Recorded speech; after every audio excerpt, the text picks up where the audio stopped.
Hello students, আজ CBSE class 10-এর একটা বোর্ড এক্সামের প্রবলেম নিয়ে আমরা আলোচনা করব।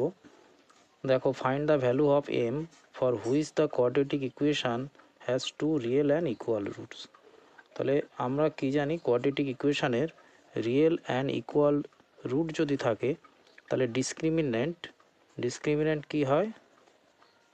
ডিসক্রিমিন্যান্ট ডি ইকুয়াল টু 0 হয়। এই কন্ডিশন আমরা জানি কোয়াড্রেটিক ইকুয়েশানে।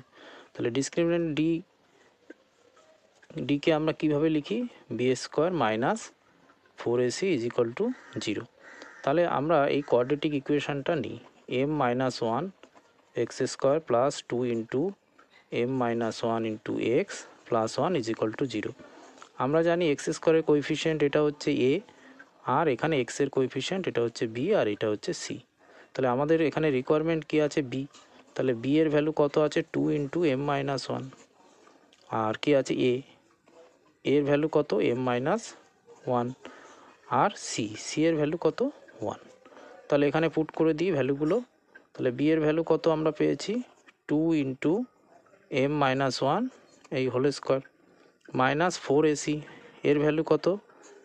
এর ভ্যালু হচ্ছে এম মাইনাস 1, আর সি এর ভ্যালু হচ্ছে 1 ইজ ইকুয়াল টু 0।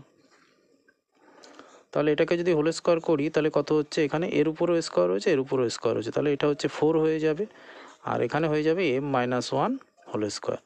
এটাকে যদি মাল্টিপ্লাই করি তাহলে কী হবে? মাইনাস 4m, আর ব্র্যাকেটের আগে মাইনাস রয়েছে, এই মাইনাস মাইনাস মাল্টিপ্লাই হয়ে প্লাস 4 হয়ে যাবে ইজ ইকুয়াল টু 0। এবার দেখো, এখানে এটা a মাইনাস বি হোল স্কোয়ারের ফর্মুলায় পড়বে, এম স্কোয়ার মাইনাস 2ab মানে 2 ইন্টু এম ইন্টু 1 প্লাস 1 হয়ে যাবে, minus 4m plus 4 is equal to 0। এবার যদি এটাকে মাল্টিপ্লাই করে দিই তাহলে কত হচ্ছে? 4m square minus 8m plus 4 minus 4m plus 4 is equal to 0।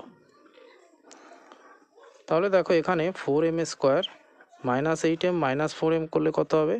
Minus 12m, R plus 4 করলে 8 ইজ ইকুয়াল টু 0। তাহলে এটাকে যদি মিডল টার্ম ফ্যাক্টরে করি তাহলে 4 আর 8 মাল্টিপ্লাই করলে কত হবে? 32 থেকে আমাকে কত করতে হবে? 12 করতে হবে। তাহলে 32কে যদি আমরা ফ্যাক্টরি ডিভিশন করি তাহলে করে 16, 2 দিয়ে করলে 8, 2 দিয়ে করলে 4, আবার 2 দিয়ে করলে 2। আমাকে কত আনতে হবে? 12 আনতে হবে। তাহলে 2 টু যা 4, 4 এখানে হচ্ছে 2 টু যা 4, আর এখানে 2 টু যা 4 টু যা 8 আর 4 অ্যাড করলে কত হয়? 12 হয়। তাহলে 4m স্কোয়ার 12-এর জায়গায় করে দিলাম 8 plus 4m plus 8 is equal to 0। এটা মাল্টিপ্লাই করলে কত হচ্ছে? 4m square minus 8m minus 4m plus 8 is equal to 0।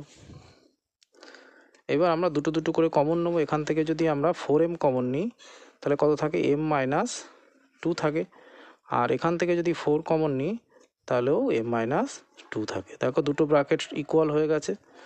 তাহলে ইকুয়াল হয়ে গেলে আবার আমরা m মাইনাস 2 কমন নেবো। m মাইনাস 2 কমন নিলে কত থাকে? 4m minus 4 is equal to 0। তাহলে আমরা লিখতে পারি এখান থেকে, দেখো, m minus 2 is equal to 0। তাহলে m ইজ ইকুয়াল টু কত হলো? 2। আবার এখান থেকে লিখতে পারি 4m is minus 4 is equal to 0। তাহলে এখান থেকে 4m ইজ ইকুয়াল টু 4, তাহলে m is equal two 4 cancel হয়ে 1। তাহলে m এর দেখো দুটো ভ্যালু আমরা পেয়ে গেলাম কোয়াড্রেটিক ইকুয়েশানের, m is equal to 2 comma দিয়ে 1। তাহলে m এর দুটো ভ্যালু কী কী হলো? 2 আর 1।